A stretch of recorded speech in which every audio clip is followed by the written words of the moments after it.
Bueno, continuando con las clases de la unidad curricular obligatoria de teorías psicológicas, hoy vamos a comenzar con una temática nueva, una corriente nueva, que es la psicología social de Enrique Pichón Rivière, rioplatense. Mi nombre es Jorge Salvo y formo parte del equipo de docentes de la materia. Espero que la clase sea amena para ustedes, que sea positiva y que puedan disfrutar de la misma.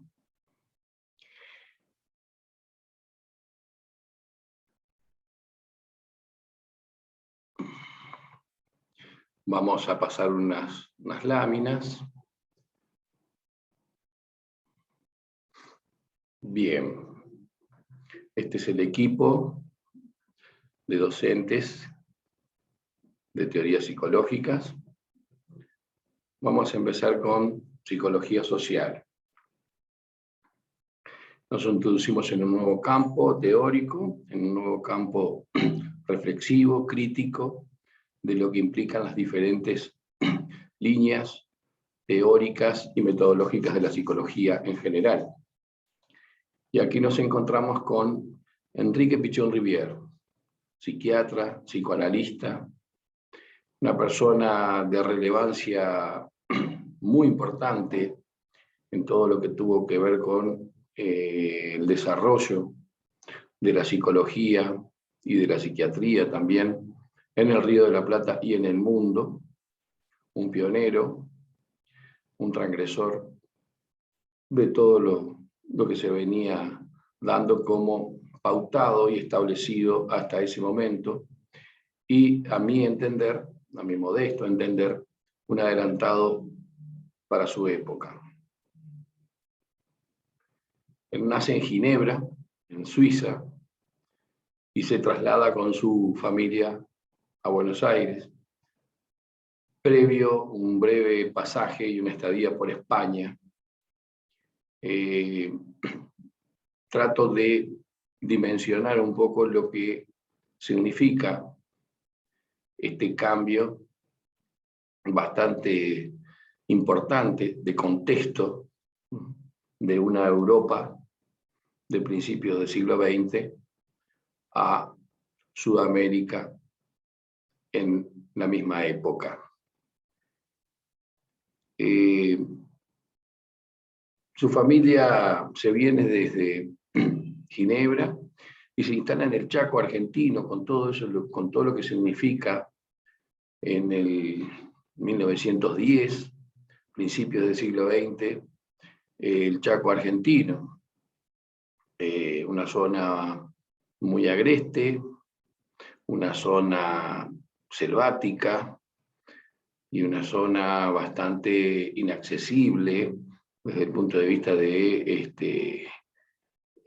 la cotidianeidad, desde el punto de vista de la accesibilidad, de las comunicaciones, y allí se instala con su familia, sus padres y 5 hermanos, cinco hermanastros.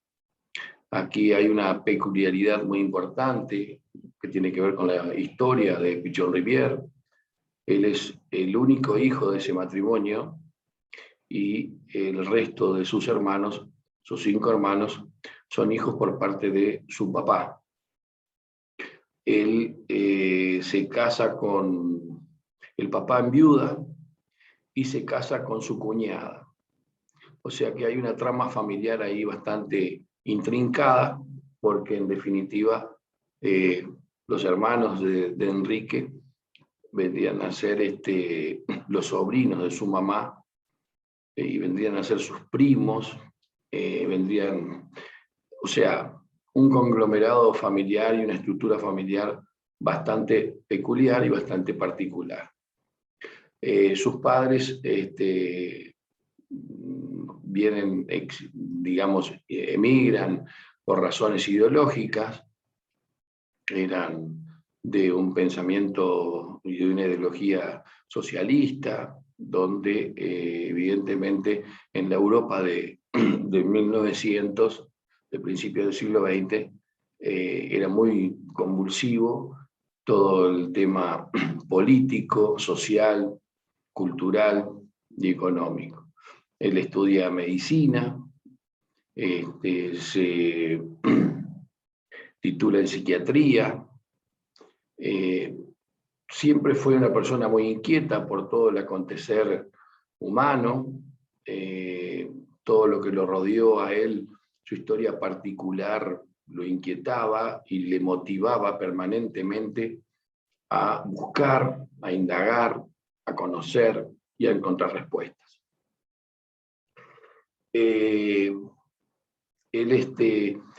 se forma psicoanalíticamente porque justo se da una influencia del psicoanálisis en Buenos Aires muy importante sobre 1920, 1930 y de ahí en más, con la inmigración de muchos psicoanalistas hacia estas latitudes. Buenos Aires se transforma en un centro cultural,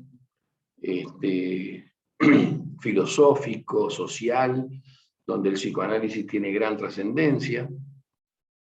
Él adhiere al psicoanálisis y el psicoanálisis lo acerca también a todo lo que tiene que ver con los mitos, los tabúes, cosa que él vivió directamente en ese contexto del Chaco argentino, conviviendo con los indígenas, conviviendo con culturas locales muy específicas.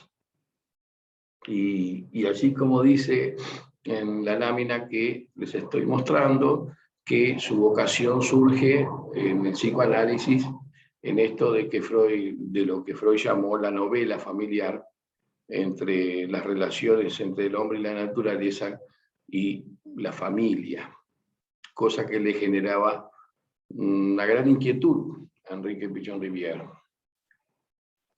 Es bueno contextualizar la situación en Argentina a partir de 1930.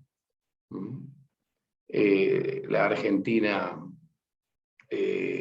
no se ve muy bien la otra, sufre 6 golpes de Estado,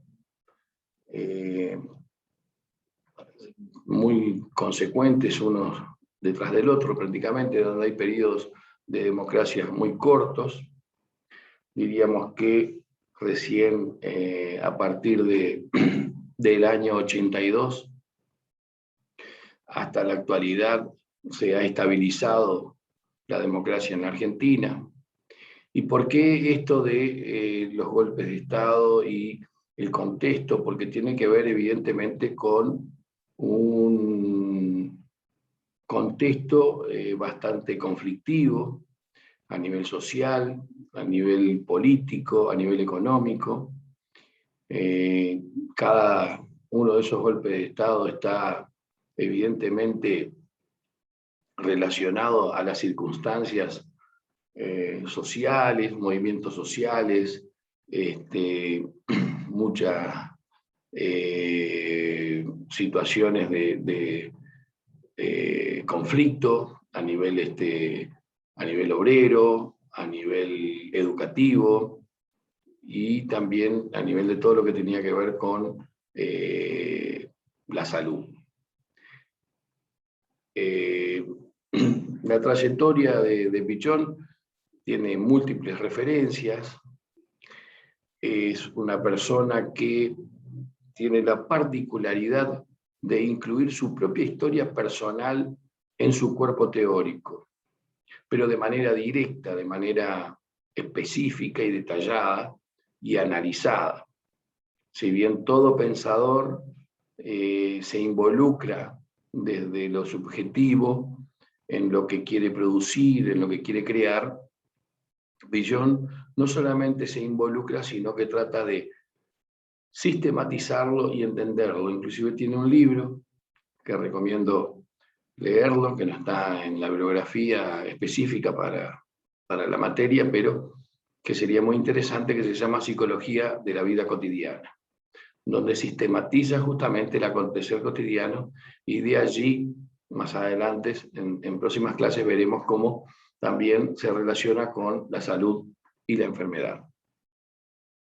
Los atravesamientos de Pichon-Rivière tienen que ver con su historia personal, esto que veíamos hace un rato, su familia, la medicina, el deporte, la pintura y la poesía.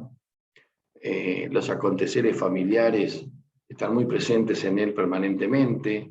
La medicina fue lo que eligió como estudio específico, hasta que se dio cuenta que no era lo que él específicamente pretendía, por eso empezó a estudiar también antropología, que no terminó. Él le interesaba así el acontecer humano en general. Fue un gran deportista, salió campeón de ciclismo, de boxeo, trabajó como psicólogo social en instituciones deportivas, le gustaba mucho el arte, la pintura, la poesía. La poesía fue, junto con el psicoanálisis, lo que lo llevó a relacionarse, entre otras cosas, con el conde de Lautréamont, Isidoro Ducasse, donde hay, diríamos, una identificación muy importante entre Villon y Lautréamont por las circunstancias de vida que de alguna manera simbólicamente les tocó vivir. La psiquiatría también, porque él fue una persona que revolucionó ya en la década del 50 y un poco antes, en 1945 y 1950 empieza a cuestionar y a revolucionar el ámbito de la psiquiatría y de la salud mental. Es uno de los pioneros en lo que tiene que ver con la desinstitucionalización y la desmanicomialización de la salud mental, lo que hoy en día está muy en boga, muy presente, y se está tratando de legislar en ese sentido. Ya se ha legislado bastante, pero se sigue. Y él ya hace, bueno, unos cuantos años, 70 años, ya estaba promoviendo estas cosas desde una visión crítica, relacionado a todo lo que tenía que ver con el poder hegemónico del saber médico, de la medicina, de la psiquiatría. Y también, paralelamente, se estaba dando en la década del 50, a nivel mundial y en Estados Unidos específicamente, un fenómeno llamado de la antipsiquiatría, que tenía que ver con propuestas justamente bastante similares y parecidas a las que promulgaba Pichon-Rivière ya en ese entonces. Desinstitucionalización, como decíamos, darle a la persona, al enfermo, un lugar importante, llevarlo a la condición de persona y no de marginación y segregación. Decíamos cómo el conde de Lautréamont incidió bastante a través de toda su poesía. Es un poeta bastante complejo, para llamarlo de alguna manera. Su obra, Los cantos de Maldoror, son bastante duros para leerlos, muestran una realidad muy, muy fuerte.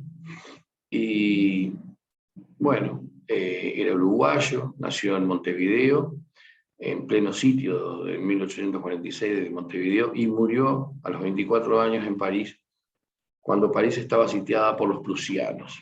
O sea, causalidades no son casualidades. La historia de Lautréamont es muy interesante, bueno, pero lo dejamos para otro capítulo y para otro momento. Y al que le interese puede ir a indagar específicamente.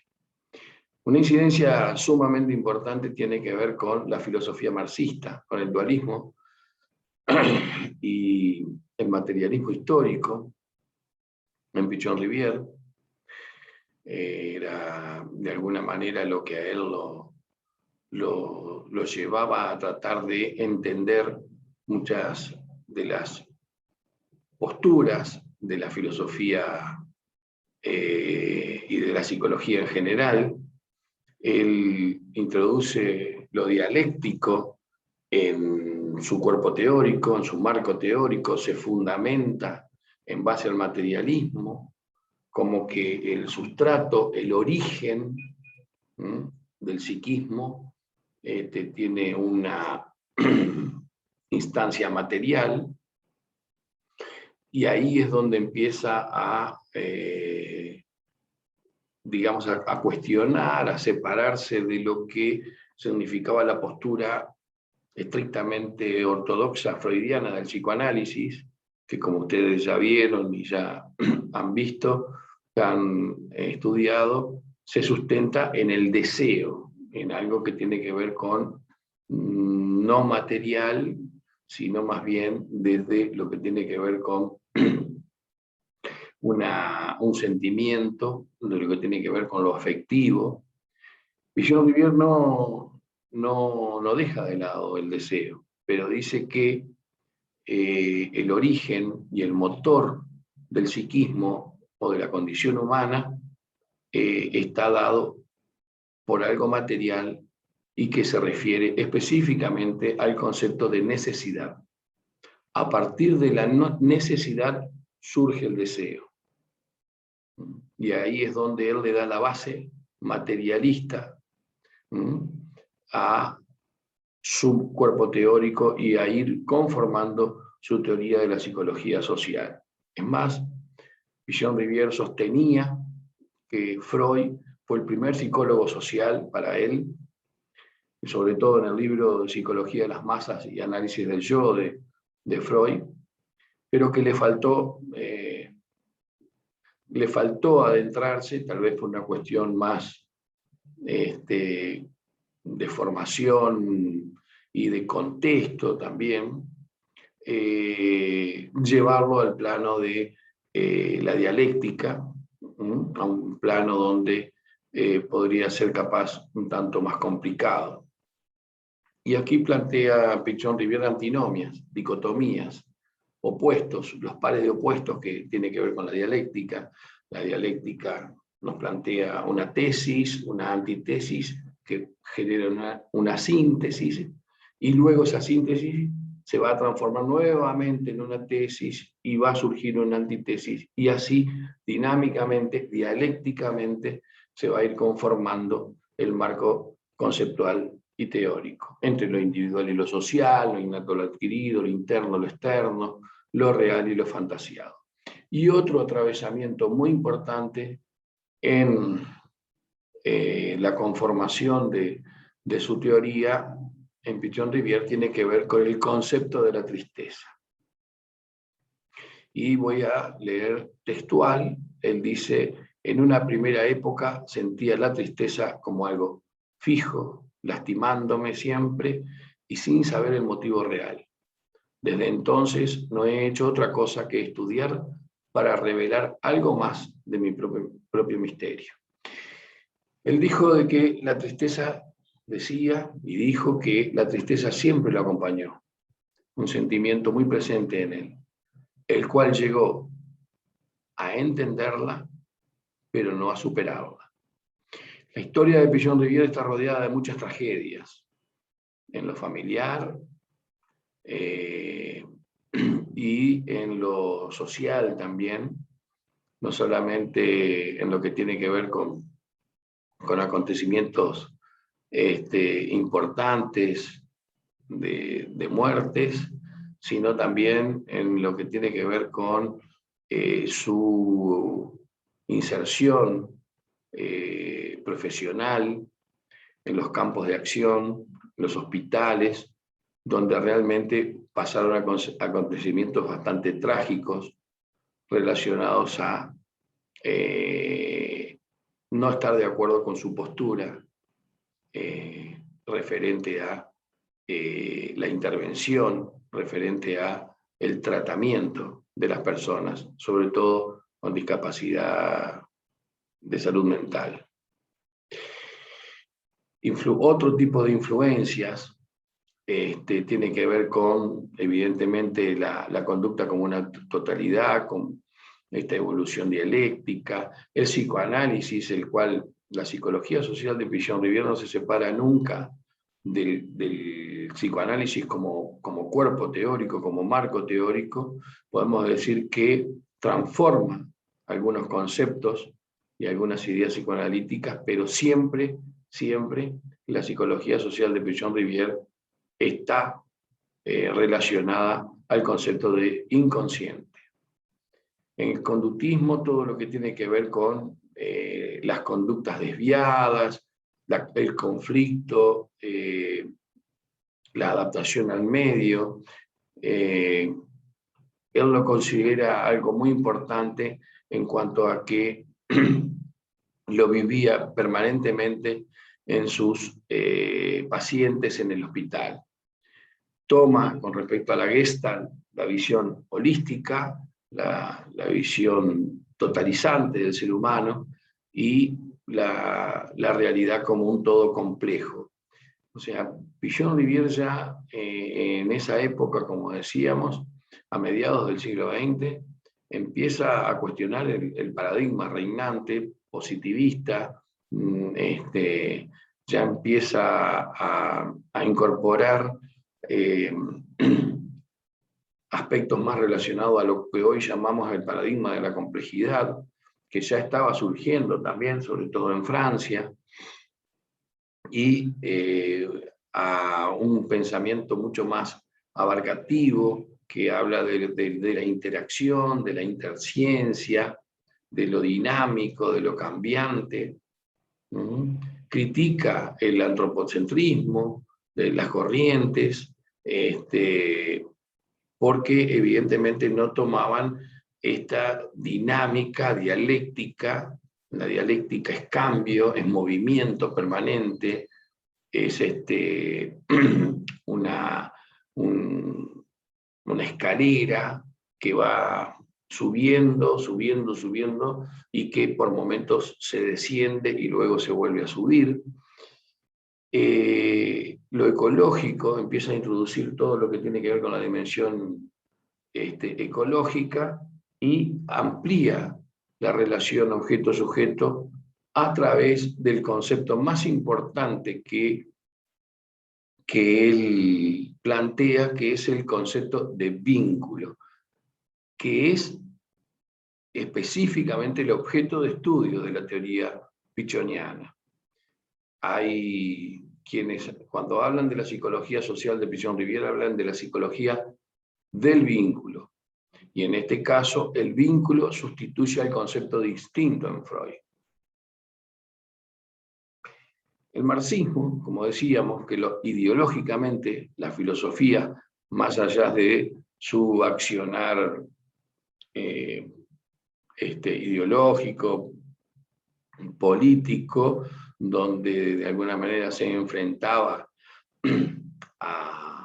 al statu quo que se daba en todas esas situaciones, la filosofía marxista, en cuanto a lo que tiene que ver con el control, en todo lo que tiene que ver con la construcción de la vida social, y él plantea que todo esto no es indiferente al acontecer psíquico, sino que forman parte de la estructura del sujeto y que lo determinan. Pero dice, no es la conciencia del hombre la que determina su ser, sino por el contrario, el ser social es lo que determina su conciencia. O sea, estamos pasando de una visión dada por el psicoanálisis intrasubjetiva a una visión intersubjetiva. Importante tener en cuenta también que Pichon-Rivière fue de los pioneros en empezar a trabajar con el grupo familiar como paciente. Él no solamente empieza a trabajar con el grupo familiar como paciente, sino de que consideraba lo grupal como algo muy importante en lo que tiene que ver con todo el accionar profesional en el campo de la psicología y de la salud en general. Bueno, se recibe en 1936 de médico y comienza a trabajar en lo que en aquel entonces se llamaba el Hospicio de las Mercedes, el Hospital Borda, y empieza a ver cosas que realmente lo conmueven, lo llevan a cuestionarse, lo llevan a replantearse qué es lo que hace y qué es tal vez lo que debería hacer. Pacientes en situaciones de abandono, no solamente a nivel familiar, sino en general, institucionalmente, o sea, estaban en un proceso de internación eh, sistemática, segregándolos de todo acontecer cotidiano, social, eh, sin posibilidades de reinserción de ninguna índole. Empieza a trabajar ya con en equipo, empieza a trabajar con grupos, pero lo interesante de todo esto es que su equipo lo empieza a conformar con el personal institucional, sobre todo con los enfermeros, porque él consideraba que eran los que estaban en la primera línea de atención, que eran los que más los conocían a los internos, quienes más convivían con ellos y que necesitaba capacitarlos, formarlos y explicarles muchas cosas que nunca nadie les había dado esa posibilidad y empezar a darles un lugar importante en lo que tenía que ver con la intervención, con la rehabilitación y con el avance hacia las personas con las cuales trabajaban. Formaba grupos con los enfermeros, discutían los casos, explicaba, escuchaba, recibía información muy calificada, de primera mano, eran los que estaban todos los días, diariamente, 8, 10 horas con cada uno de los pacientes. Y ahí empieza ya a desarrollar lo que se llama la técnica de grupo operativo, donde se discutía los diferentes casos con los enfermeros, básicamente, y enfermeras del hospital, y con otro personal implicado en la atención de las personas. Esto a él lo llevó a un lugar un poco difícil frente a lo que eran sus pares, frente a la propia colectividad médica, a tal punto que cuando se da una situación, como decíamos, una sociedad argentina bastante movilizada, sindicatos,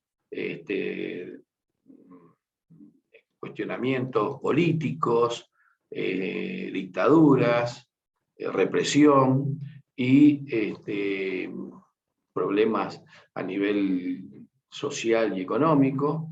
Se da un paro de enfermeros y enfermeras y él empezó a capacitar a los propios enfermos que consideraba que podían ocupar este rol. Había personas que, por la propia experiencia vivida, sabían manejar muy bien muchísimas cosas.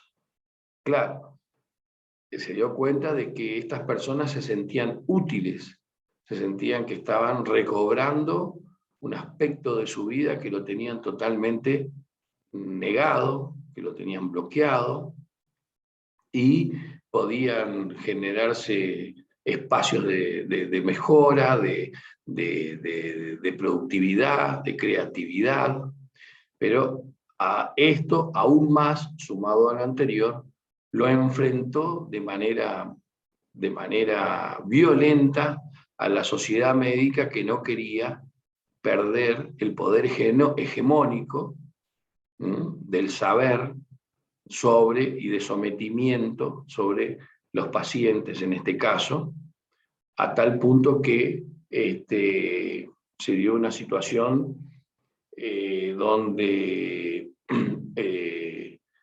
el colegio médico y la dirección del hospital lo instan a tener que retirarse del hospital, renunciar, se amotinan los pacientes para apoyar a Pichon Rivière, y Pichon, viendo que esto podía irse de las manos y generar una situación de mucha violencia, una masacre, habla con ellos y les pide que lo apoyen, que se queden tranquilos, que él se va a retirar, pero que no los va a abandonar. Y bueno, así es como evita una situación muy compleja que se vivió en ese entonces en este contexto y en este ámbito. Y surgen, de toda esta práctica de Pichon, surgen muchas reflexiones, muchos conceptos que él los toma evidentemente y los sistematiza en su cuerpo teórico, todo lo que tiene que ver con el cuestionamiento a la situación de dominación, todo el aparato ideológico conformado en pos de un control social, que de alguna manera determinaba los vínculos, determinaba los modos de relación, los modos de producción, y cuestionaba a sus propios colegas, ¿no? Y a psiquiatras, psicólogos, a todos los que trabajaban en el campo de la salud, y sobre todo de la salud mental, que era en ese entonces a donde apuntaba básicamente la población más objetivo, en ese entonces, en esa época y en ese contexto, la psicología, la psiquiatría. Y trata de desestructurar ese sistema absolutamente piramidal, jerárquico, autoritario, de control, y transformar ese dilema en una situación dialéctica de la conducta. Ahí empieza a hablar de lo que implican los líderes, de la resistencia al cambio, todo lo que genera algo nuevo, algo desconocido, genera resistencia, implica resistencia y por lo tanto rechazo. Y este es uno de los conceptos en los cuales Pichon se va a basar también para ir conformando todo su bagaje metodológico y técnico de intervención, la resistencia al cambio. Resistencia al cambio que viene dada por el miedo, por la pérdida, por el desconocimiento y muchas veces por la ignorancia. Trata de desestructurar esos vínculos estereotipados, esos vínculos instalados que se glorificaron a lo largo del tiempo en lo que era la relación con los pacientes y sobre todo la relación institucional entre los diferentes niveles, desde los diferentes niveles jerárquicos. Pichon Rivière intenta una síntesis entre la teoría psicoanalítica, como decíamos, predominantemente intrapsíquica, y la investigación social. Considera al individuo como algo dinámico, que se da entre los objetos internos y objetos externos. O sea, cómo de alguna manera el psicoanálisis está siempre presente, la teoría psicoanalítica, en el discurso y en la teoría de Pichon Rivière, en cuanto a todo lo que tiene que ver con lo interno, con ese mundo interno. Pichon Rivière dice que el mundo interno es como un escenario donde se representan todas las historias, todas las vivencias, y se recrean permanentemente en el individuo, en la persona, pero que es una constante relación o interacción dialéctica que va a dar como resultado diferentes comportamientos. Si uno se posiciona en una situación dilemática, queda estancado en el dilema, en el conflicto. Si uno se posiciona en una posición dialéctica de cambio, de creatividad, de productividad y de enfrentamiento al conflicto, ahí estamos hablando de algo más saludable. Del psicoanálisis a la psicología social. Libro, bibliografía que ustedes tienen que manejar, que tienen que estudiar. Y si bien la psicología social no fue el concepto como tal, psicología social no fue inventado por Pichon-Rivière, ni mucho menos, la psicología social surge a nivel mundial, específicamente donde empieza a tener gran relevancia es en Estados Unidos, a través de Edward Ross, pero una psicología social orientada a lo sociológico. Y en Inglaterra, McDougall, orientado hacia una psicología social más psicológica.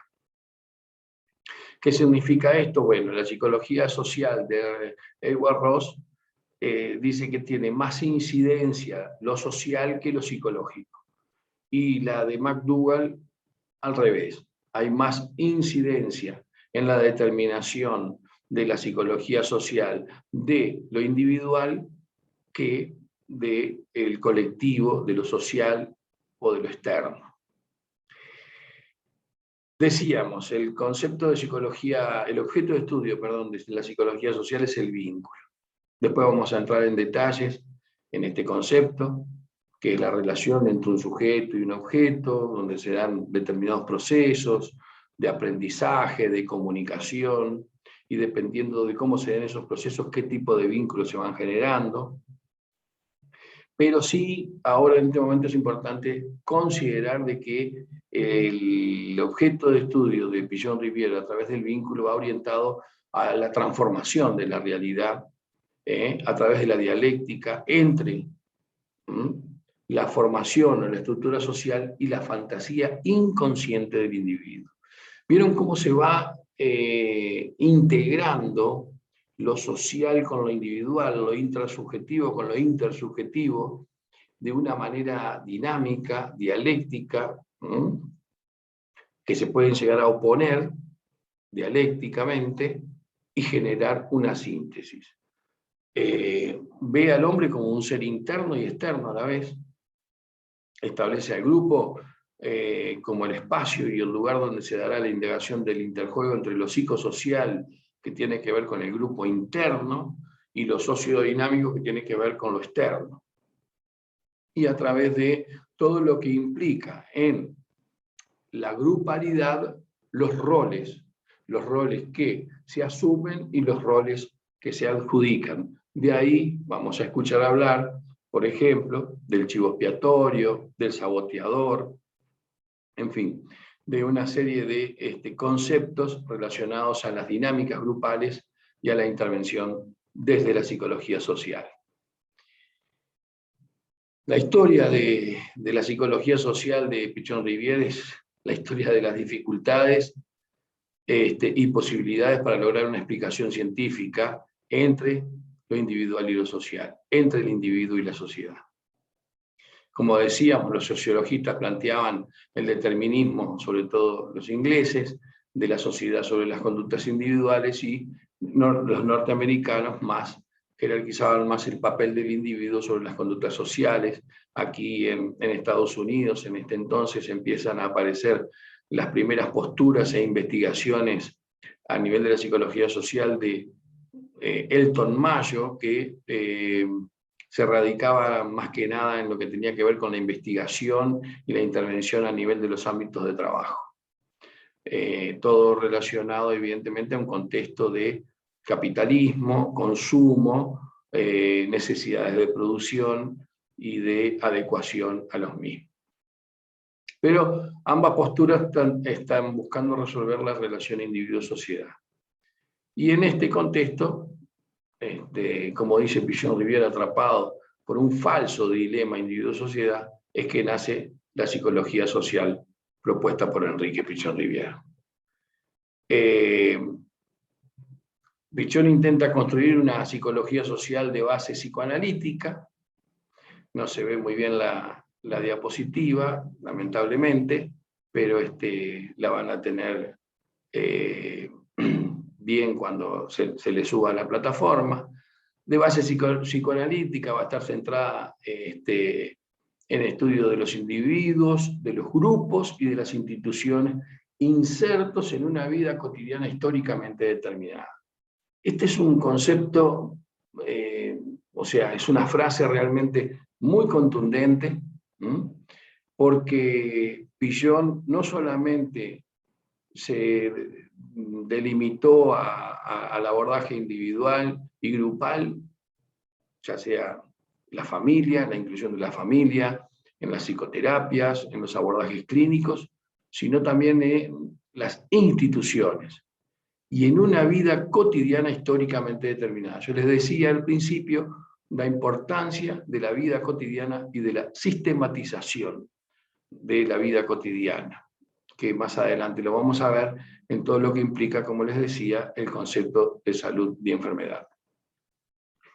Algo interesante que yo quería también comentarles, no quiero terminar esta clase sin decirlo, de que Pillon vio que los pacientes en el hospital, a medida que generó todos estos procesos de cambio, cuando tenían libre e iban a visitar a sus familias, los fines de semana, básicamente, retornaban a la institución bastante más alterados que cuando se habían ido a pasar el fin de semana con la familia.